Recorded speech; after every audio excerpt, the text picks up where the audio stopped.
El Estado uruguayo se vio obligado a realizar un acto de reparación por distintos delitos cometidos en la última dictadura. Esto se da tras un fallo de la Corte Interamericana de Derechos Humanos que además establece, entre otras cosas, y obliga a investigar y perseguir distintos delitos de lesa humanidad. ¿Qué impacto tuvo este acto? ¿Cómo se sigue adelante? ¿Cómo se tiene que leer, por ejemplo, la ausencia del presidente de la República, Luis Lacalle Pou? De todo eso estaremos hablando hoy. Bienvenidas, bienvenidos. Así comienza Lado B. Cuando estaba escribiendo este texto, apareció un cuerpo en el batallón 14. Todo se detiene, la angustia estalla el pecho, el llanto se escapa. Aunque aún no sabemos quién es, apareció un cuerpo. Miro detenidamente la foto de papá y pregunto, ¿sos vos? ¿Qué situación tan fuera de tiempo, fuera del tiempo cronológico? 46 años después me sigo preguntando, ¿sos vos, papá? Veo tus manos, tus piernas, tu cara, tu sonrisa. Tu reloj, tu alianza, tus ojos. Siempre tus ojos.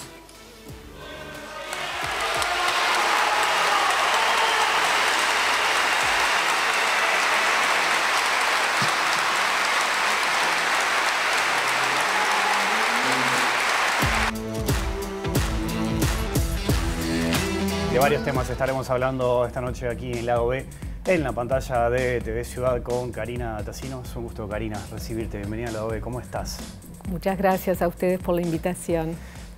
¿Habías tenido la posibilidad de verte en ese discurso? Mira, la verdad que desde que tuvimos este acto fue tanta la gente que se comunicó con nosotros para agradecernos, para apoyarnos, que no he tenido tiempo todavía de volver a ver, porque me pareció sumamente importante poder responder a esas personas y una vez más como que quedó planteado lo que nosotros, los familiares, desde el principio exigimos, que fuera un acto público, lo importante que esto tenía que ser un acto público. ¿Te esperabas esa repercusión? Porque hasta el día de hoy seguís agradeciendo esto que me decías. Obviamente que la gente conocía, uno lo espera, pero también hay mucha gente que no conoces que se te acercó, te escribió, te agradeció por ese discurso que fue muy fuerte, fue muy emotivo. ¿Te esperabas eso? Nosotros sentimos el apoyo del pueblo en cada 20 de mayo, con la necesidad de verdad y justicia, pero realmente la repercusión que ha tenido el acto que logramos, no me esperaba que fuera tan fuerte. Se están comunicando con nosotros personas conocidas, por supuesto, pero muchas personas que no conocemos, con todos los familiares, no solo conmigo, porque yo fui de alguna forma la voz, pero eso es el sentir de todos los involucrados en esta causa, de estos 5 crímenes aberrantes, pero también de toda la sociedad, porque nosotros sentimos que es por todas y por todos. ¿En qué te basaste? Porque obviamente vos estabas representando un montón de personas, ¿no? ¿Cómo fue preparar eso que terminaste diciendo después y que generó tanto? Sí, fue difícil porque teníamos que sintetizar, nos dieron en principio 10 minutos para sintetizar, entre todos los compañeros decidimos que solamente hablara una persona porque era muy difícil que habláramos los representantes de los 5 familiares. Y bueno, cuando me eligieron los compañeros para que yo hablara, fue una responsabilidad muy grande para mí, pero también mucho orgullo, y si bien tomé textos que entre todos, durante todo este proceso, hemos ido armando en base a lo que ha sido todo este proceso, yo quise centrarme en el cuerpo, increíblemente, en los cuerpos nuestros que hasta el día de hoy seguimos sufriendo y sintiendo que nos atraviesa esta impunidad, esta injusticia, esta falta de verdad. Y realmente fue literal, como cuando estaba escribiendo, me llamó mi tío Javier para avisarme que había aparecido un cuerpo en el batallón. Entonces, cerró todo el discurso porque... ¿Se dio en el momento que vos estabas escribiendo? Estaba frente a la computadora. ¿Y ahí te enterás que ahí me aparecen entero, los restos de la ahí me entero. 14? Eso primero que pongo es lo primero que sentí sin pensar. Es eso, sí, ahí me enteré. Porque familiares siempre tienen el cuidado de primero avisarle a los familiares antes de que nos enteremos por la prensa, ya que son noticias demasiado removedoras, muy importantes. Fue ahí. Qué fuerte, ¿no? ¿Y cómo fue seguir a partir de esa noticia, no? Y muy difícil, porque es eso lo que nos pasa, que yo cuento lo mío, ¿no? Pero estoy convencida que a todos los familiares nos pasa eso, porque es una situación interminable, es una situación que yo no sé si realmente la gente puede terminar de entenderlo, porque uno a veces tiene que vivir las cosas para poder entender a fondo qué significa. Un duelo interminable, un sin saber interminable, un esperar todo el tiempo, es muy doloroso. Y ahora estamos en esta etapa de esperar, saber quién es. Entonces también. ¿Qué dimensión le das? Porque obviamente este acto forma parte de la sentencia de la Corte Interamericana de Derechos Humanos, que no es lo único, ¿no? También se establece investigar, perseguir los delitos de lesa humanidad, educar, por ejemplo, también a las Fuerzas Armadas, al Ejército en ese sentido. Pero lo del otro día, ¿qué dimensión le das? ¿Cómo lo lees hoy en día? Para nosotros es una sentencia muy importante, más allá de que hayan pasado 49 años para que se cumpla. Uno dice 49 años, ¿no? Pero date cuenta, yo tengo 53 años, es increíble. Para nosotros es muy importante haber logrado esta sentencia y que el Estado reconozca, fue en las palabras de Beatriz Argimón, la vicepresidenta de la República, reconocer que el Estado violó todos nuestros derechos y sobre todo que va a cumplir con la sentencia.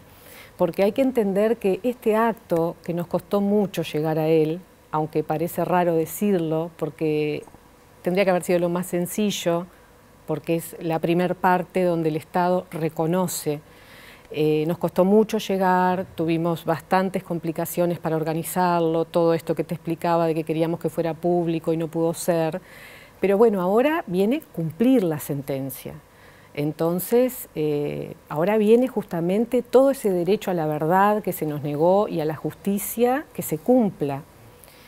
Y bueno, esperamos que realmente sea así, porque están sucediendo cosas que también son un poco contradictorias. Por ejemplo. Bueno, como dijimos, por ejemplo, que no estuviera presente el presidente de la República, que no estuvieran presentes las altas autoridades militares de todas las fuerzas, porque esto no era un acto donde yo te invito como una celebración. Generalmente protocolo envía invitaciones a celebraciones u homenajes y confirman quiénes van y quiénes no. Esto era una obligación, debían asistir, por lo que implica la sentencia, y sin embargo hay un montón que no fueron. Entonces yo entiendo que esto también tiene que ver con todo lo que implica conseguir la información y la verdad, que tanto está costando, ¿verdad? Son señales que para nosotros, si el presidente hubiera estado como comandante supremo de las Fuerzas Armadas, quizás hubiera sido otra la señal también. Y quizás hubiera exigido que estuvieran presentes todos los que no estuvieron, que deberían haber estado. ¿Por qué crees que no participó el presidente? Todavía no tenemos una respuesta de él.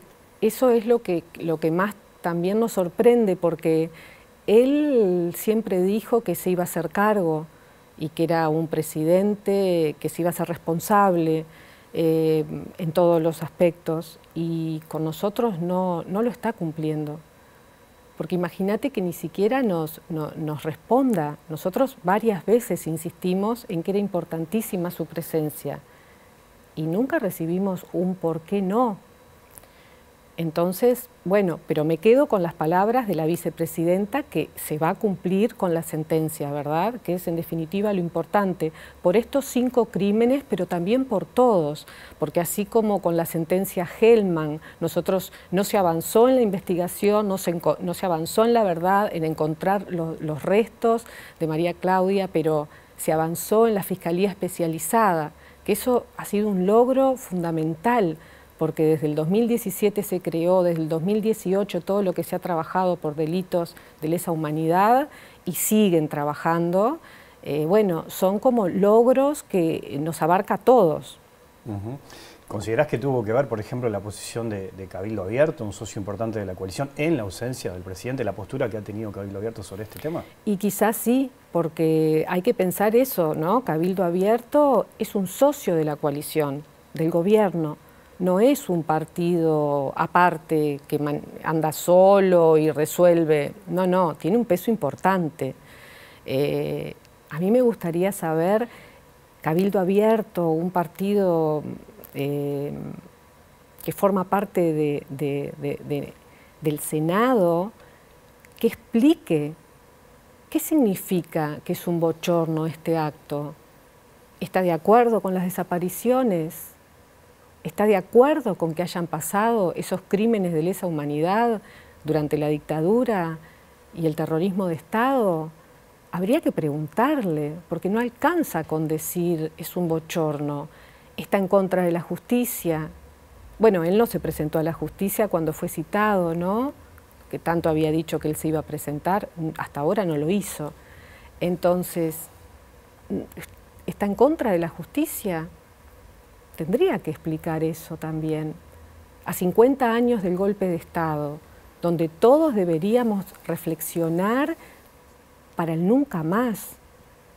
¿Qué pasa con esa parte hoy de nuestra democracia que siente que esto es un bochorno? En un momento, además, donde está saltando información que ya sabíamos de antes por los archivos Berruti, que nos vigilaban durante democracia, durante tantos años, la misma gente que cometió los delitos que cometió, que vivió con impunidad durante la dictadura, después con los gobiernos democráticos, además nos espiaban, aparentemente hasta el 2004, ahora aparecen nuevos archivos. Es algo tremendo. Incluso uno de los responsables, Ferro, responsables de la desaparición, uno de los responsables de la desaparición de mi padre, que estuvo prófugo de la justicia, que se escapó de España, que después lograron extraditarlo y encontrarlo, justifica el espionaje en democracia. Pero es otro crimen más. Ellos no tienen ninguna potestad para hacer lo que están haciendo. ¿Y con qué dinero? ¿Con qué apoyo? ¿Con qué fondos? Y encima nosotros pagándoles a ellos, funcionarios del Estado que violaron todos nuestros derechos, sueldos y jubilaciones. Yo pregunto, ¿no se puede hacer nada? Además de que debe exigir el presidente y el ministro de Defensa que le den la información, ¿no se puede cortar esos pagos? Son funcionarios del Estado, delincuentes, criminales. Cometieron delitos de lesa humanidad. ¿Nadie puede hacer nada de eso? Vos sos funcionario del Estado, cometés un delito, ¿qué pasa contigo? ¿Seguís trabajando? ¿Seguís cobrando? Entonces quizás hay que agarrarlos por ese lado para que hablen, porque para ellos el dinero es lo más importante. No sé, yo no soy la que manejo estos temas, pero habría que pensarlo, ¿no? Hablábamos de este acto, de lo que generó, las repercusiones, las emociones. ¿Pensás que a partir de esto quizás puede generar como cierta sensibilidad y que se pueda avanzar en este tema? Esperamos que sí, porque para nosotros o para mí lo más importante es que la gente siga entendiendo, porque esta lucha y estos logros que hoy tenemos fue gracias a que la gente entendió y nos apoyó. Por eso los 20 de mayo cada vez son más grandes y con más gente joven, que es lo más importante. Entonces, sí, es lo que queremos, que la gente entienda, dar señales poder transmitir, aunque sea poco, porque imagínate, en ese discurso que fue tan corto, o sea, ¿cómo transmitís todo lo que sufriste, viviste? Es imposible, ¿verdad? Pero sin embargo, algo pasó, que la gente... son señales. Mira, nosotros, te voy a contar algo, porque después del acto, mi familia, nosotros al otro día del acto nos fuimos al parque de vacaciones Uti Antel. Habíamos hecho la reserva 3 meses antes. 3 meses antes, porque es así como tenés que reservar. No sabíamos cuándo iba a ser el acto, porque empezamos desde febrero a buscar la fecha, a coordinar. Bueno, pues al otro día mi hermano, mis sobrinos, mi sobrino nieto, el Parque de la UTE, que para nosotros es un lugar tan simbólico. Mi padre trabajaba en la UTE, mi mamá también, en la parte de teléfonos, cuando estaba unido. Es un lugar donde mi padre, que entró muy jovencito a la UTE, empezó a ir con sus padres, primero a los 21 años, después con sus hermanos, después cuando se casó con nosotros, con su familia. Para nosotros es un lugar muy, muy simbólico para nuestra familia. Y fue ahí donde fuimos al otro día. Y sucedieron cosas que, bueno, uno siempre busca señales, ¿no? Pero sucedieron muchas cosas que bueno, para mí son energías que por supuesto que siguen estando y que nos acompañan y que de alguna forma dicen acá estamos. Por eso nosotros tenemos que seguir buscándolos a todas y a todos, porque esto que yo cuento es particular de mi familia, pero ¿cuántas historias hay en estos 197 detenidos desaparecidos? Entonces, claro, estamos atravesados, imagínate, es una cosa imponente. Ya que mencionás tu historia, ¿no? Una historia muy particular, aparte tu papá Oscar Tassino, detenido desaparecido el 19 de julio del 77, vos eras muy chica, tenías 7 años, pero también pensaba, ya que mencionabas a tu mamá, 2 años antes tu mamá había sido secuestrada también, o sea, marcando la vida de la familia completamente. Vos sos la más chica de 3 hermanos, además eras muy pequeña en ese entonces. Me quedé pensando en eso por eso que decías de las señales que aparecieron el día después ahí en el parque de la UTE, que probablemente hayan sido señales positivas de seguir luchando en esto, ¿no? Es que es así, es que es así. Nosotros, como tantas familias, de un día para el otro tuvimos que empezar, primero quedarnos sin padre, sin madre, después empezar a ir a los cuarteles, después empezar a vivir todos los manoseos y abusos. Es algo tremendo. Es algo tremendo realmente. Yo a veces pienso hasta cuándo fue la última vez, el recuerdo de ver a mi padre, porque yo tenía 7 años, pero mi padre estaba clandestino desde el 75 porque a él lo estaban buscando. Entonces nos encontrábamos en lugares públicos, en la Asociación Española, porque él creía que en un lugar público no lo iban a poder detener. O a veces iba a mi casa.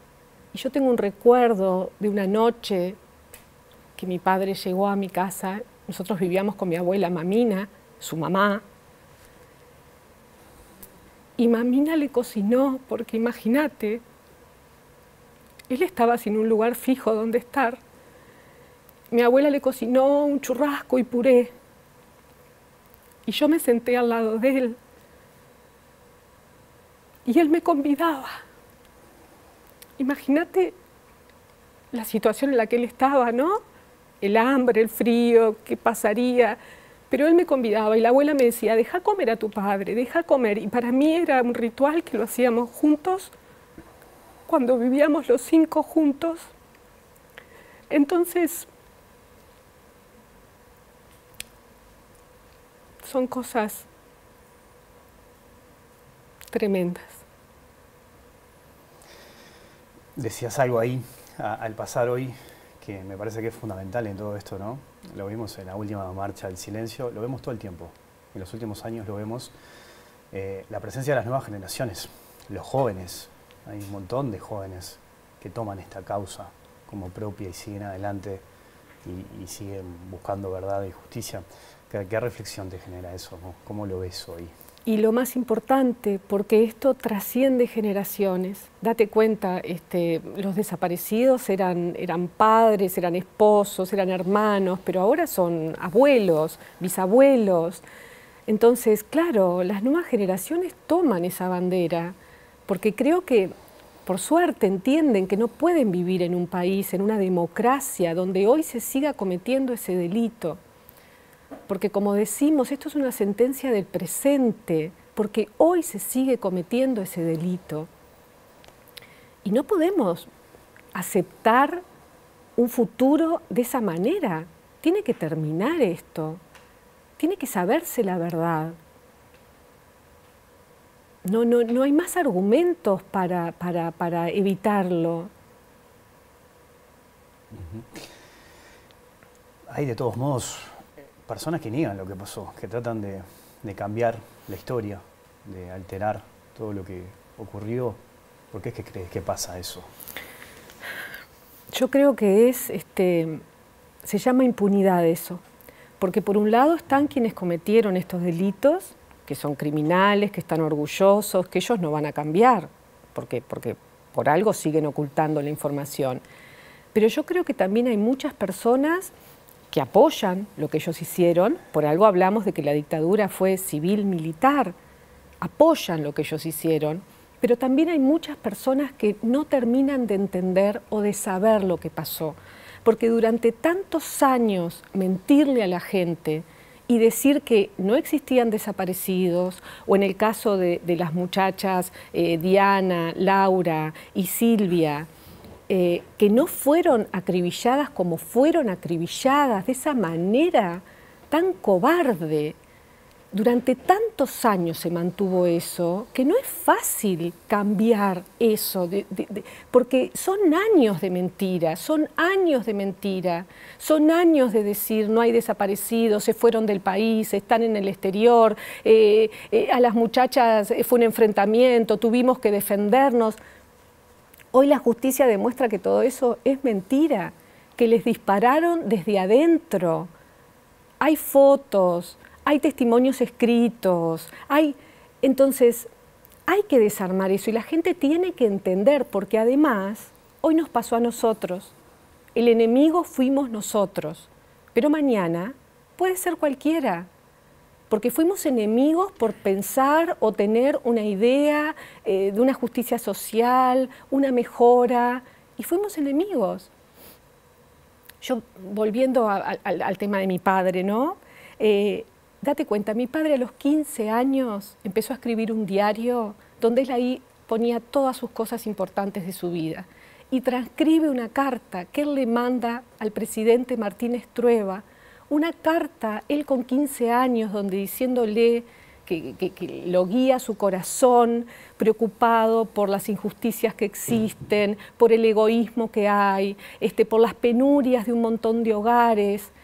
Martínez Trueba no le contesta la primera carta, él le manda una segunda, insistiendo que él necesita que alguien lo escuche y piensa que él, al ser el presidente, tiene que hacerse cargo de esta situación. Y Martínez Trueba le contesta, diciéndole que espera que sus cualidades que lo llevaron a escribirle se mantengan y que hagan de él un hombre provechoso para sí mismo y sus semejantes. 25 años después, con 40 años, el Estado a mi padre lo secuestra, lo desaparece. Y recién 25 años después, la Comisión para la Paz con Jorge Valle es el primero que dice, hay que hacer algo con esto.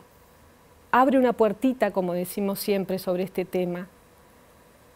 Pero al día de hoy, seguimos sin saber, porque cuando Tabaré Vázquez exige el informe,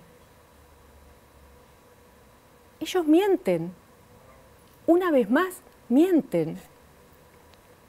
Date cuenta que la Comisión para la Paz nos dijo a nosotros que a mi padre lo habían enterrado en el 13. Cuando presentan el informe a Tabaré Vázquez, dicen que no fue en el 13, que fue en el 14. Perdón, estoy confundida. La Comisión para la Paz dice el 14.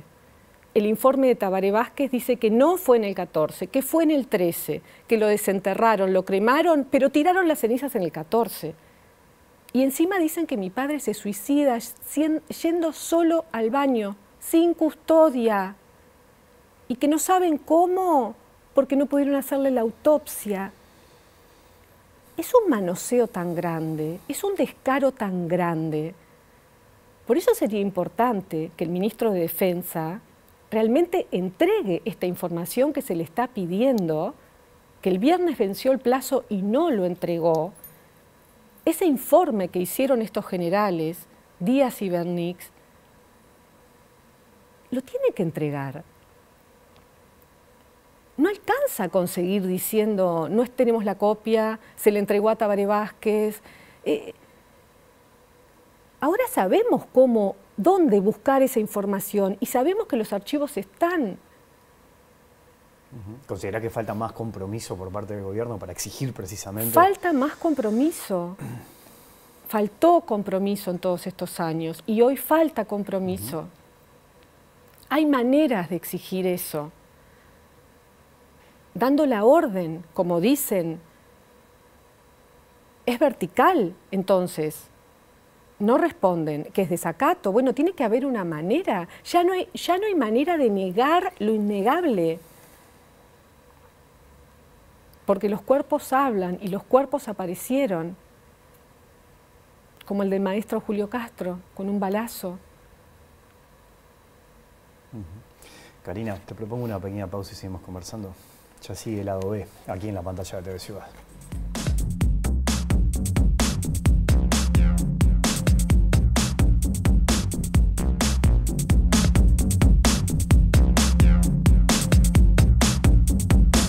Seguimos en lado B, aquí en la pantalla de TV Ciudad, conversando con Karina Tassino. Viste, Karina, que muchas veces cuando estamos mal o en momentos de crisis nos refugiamos en el arte, la cultura, puede ser en un libro, en el cine, en la música.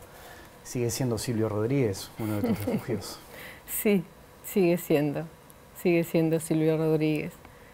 Pero también la lectura me encanta. El infinito en un junco, estoy leyendo justo ahora, de Irene Vallejo. Sí. Que estuvo hace poquito acá en Montevideo, además. Sí, una belleza. Y en cuanto a esto que decís de que uno se refugia, he recibido tantos poemas de la gente, pero que le han mandado también a otros compañeros, se han inspirado en base a las fotos del acto, por ejemplo, pero cosas tan hermosas que es impactante, y gente que no conozco, y eso es el arte, porque el arte nos hace mejores, siempre nos hace mejores. Pensaba, ya que te mencionaba Silvio Rodríguez, recuerdo que él estuvo en la reapertura democrática en el 85, tocando en el escenario de la Intendencia, entre otros grandes artistas, ¿no? ¿Estabas ahí? Sí, claro, estaba ahí, estaba con mi prima Silvana. Fue impactante para nosotros. Imagínate, yo tenía 14 años. Claro. En unos días cumplía los 15. Verlo ahí, pedirle un autógrafo, hablar un minuto con él, que me pusiera feliz cumpleaños, Karina. Era... ¿Y te puso eso? Sí, lo tengo todavía guardado. Sí. ¿Cómo se sigue adelante? ¿Qué expectativa tenés? Y bueno, esto un poco que te decía, que esta sentencia se cumpla, que las palabras de Beatriz Argimón se hagan realidad, que se cumpla esta sentencia y que podamos seguir avanzando por todas y por todos, porque esto fue masivo, esto fue de miles. Están los desaparecidos, pero también están personas que de repente estuvieron horas o días o meses secuestrados, torturados. En el acto, cuando yo estaba leyendo, una muchacha se paró, cuando yo hablaba de la importancia de la investigación y del tema de género, porque las mujeres fueron las más, con las que más se ensañaron solo por el hecho de ser mujer, ella se paró y gritó: a mí me violaron con 13 años, también las niñas, y yo quedé muerta, porque encima que estaba en ese momento Y lo único que pude decir fue, y las niñas, pero si faltará denunciar, decir, que la gente se entere realmente lo que pasó durante todos estos años. Bueno, de hecho, la sentencia de la Corte Interamericana pone el foco en una perspectiva de género también, ¿no? Exactamente. Que también es importantísimo saber qué fue lo que ocurrió allí, en ese sentido, ¿no? Es como sociedad que tenemos que hacerlo esto. Nos lo merecemos como sociedad. Y yo espero que lo hagamos. Y espero que las personas que hoy están representando el Estado se hagan cargo. Karina, gracias por tu visita esta noche al lado B. Gracias a ustedes por la invitación. Hasta la próxima. Nos vamos, volvemos mañana después de las 20 horas. Que pasen bien, chao.